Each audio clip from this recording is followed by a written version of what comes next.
Hey, what's up, everybody? Video 44 coming at you with another video. All right, so Erik Spoelstra signed a 8-year, $120 million deal with the Miami Heat. Well-deserved, of course. Probably underpaid, to be honest with you, when you consider him being one of the best coaches in the world. You consider what he's been able to accomplish in dragging rosters that are not even play-in tournament worthy in a lot of cases to the absolute NBA Finals, turning role players into real legitimate playoff contenders, and then from there, when they go to other teams, they can't do nothing again. Like, this dude is the absolute truth. You talking about making something out of nothing? He's the best at it that I've ever seen. So yeah, he's underpaid. That's an underpayment. Congrats to Erik Spoelstra on a long deal. Miami should be happy to have him. What I just read was what kind of prompted me to turn on the camera, though. You talk about your employer being a family to you when you really know you're somewhere where you appreciate it. They waited until his divorce was finalized before giving him this contract. Talk about everybody being on your side. That's when you know you home. That's when you know you home. Like, nah, we ain't even gonna wait till she up out the way so she can't take half of that, and then we'll make sure you get your money. Like, that is beyond awesome. That is beyond awesome. And I'm telling you, I would want to work for the Heat. After reading that's a ringing endorsement for the Heat for me, man. I would want to work for them for sure. So I just thought that was really funny, man, and really kind of them.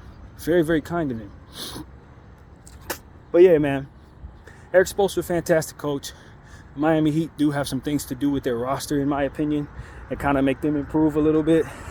I don't think for 1 second that they're out of the woods, but I do think that he's going to continue to get the most out of what they have. And judging by the fact that they've drafted Jaime Jaquez, who's playing well for them, Jovic is playing well for them. They still got Jimmy. Bam has been so much better than I ever thought he would be when drafted. One of the premier defenders in the game. Probably the best undersized center in the game, probably. When you consider he's only like 6'8", 6'9", probably the best undersized center of the game. You just got to give him credit, man. Tyler Hero and how well he's been playing. They're the truth. And, are they good in the regular season this year? No, they're not. But do you expect for them not to be in the playoffs? Absolutely not. You definitely expect they'll be there because of the fact that Erik Spoelstra's coaching the team, and they have the greatest conditioning reputation in the league, which is why I think players like Zion and Kenny Lofton need to be in Miami, because they're gonna get them boys in shape for sure. They're gonna get in shape for sure there. And I think Zion should probably be looking to go to Miami when his contract's up. Like, if you want discipline, you want practice time, you really want to get better, and you want to put in a position to be best utilized, I don't think there's a better place in the league to overachieve and perform properly. I don't think there's a better place in the league. Now, they haven't won a championship, and I think the good reason is because they just haven't had the talent to overcome. You run into AD and Bron, you lose. You run into Jokic, you lose. Like, that kind of thing. If they got one of those guys, they'd probably be in the finals winning championships every year.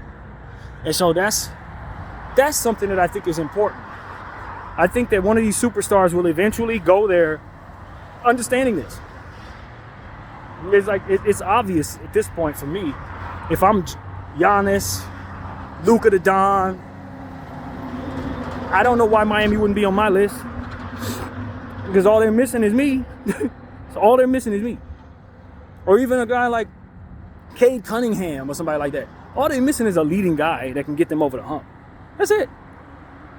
When they had that guy, they get the ring. Shaq and Wade get the ring. Bron and Wade and Bosh get the rings. Like, they just can't, for whatever reason, and I know what that reason is, because Pat Riley keep on giving people more than they should be receiving. This is God's honest truth. Massive overpays and just bad contracts and stuff like that has put them in a position to not be able to afford the best players, because they got the best location. It doesn't make any sense why they can't seem to get the best players. But other than the fact that they just set themselves back with the Chris Bosh contract after Bron left, the Hassan Whiteside contract, the Duncan Robinson contract, that's why they don't have nobody. They never had the money, and they never have the trade package. So they need to just free up some of that cap space finally, and a superstar will go there. Ain't got no sales tax. I mean, I can't think of a better place I'd want to go other than as a Laker fan, the Lakers. But even if I wasn't a Laker fan, the first place that would be on my list is Miami, if I'm a super duper star. That's the number one team on my list, for all the reasons already expressed. So, yeah, man, they just got a good reputation, a good culture up there. And I think that when you consider that culture and what they're trying to do for themselves, they are going to most definitely win another championship. And it's just a matter of when can they get the right combination of players and stars to put them over the hump once again. And when they get there, you'll know, because they're going to do it loud, just like they always do it, with a lot of class. So that's all it is, man. They need Pat Riley to jump into the future and stop giving contracts to people that don't need it. Because at the end of the day, them Duncan Robinson, Whiteside contracts is what kept them in the dirt, kept them from getting 5 and 6, 7, 8, 9 championships. You know, that's the God's honest truth.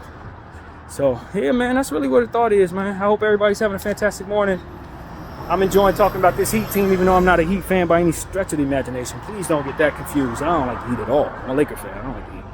But at the same time, I respect the Heat because not only do they have a good reputation for keeping good talent and coaches, but they also have a great reputation in making sure that they keep people in conditioning. You're going to be in good shape working for them.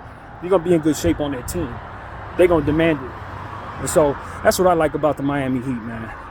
I kind of want my Lakers to readapt some of those ideas, because at the end of the day, a lot of Heat culture just comes from Laker culture. That's really what it is. Old Laker culture, when we worked out, practiced every day with Magic and Kareem and them. This is Pat Riley. You know what I mean? So I just think that is what ultimately puts them in a position to always overachieve, because they're so much more conditioned and practice so much more than everybody else. And with Eric Spoelstra being in place for the next 8 years, you can expect that culture will remain. So that's pretty much what I got to say. My name is BDL44. I thank you all for watching. I'm out.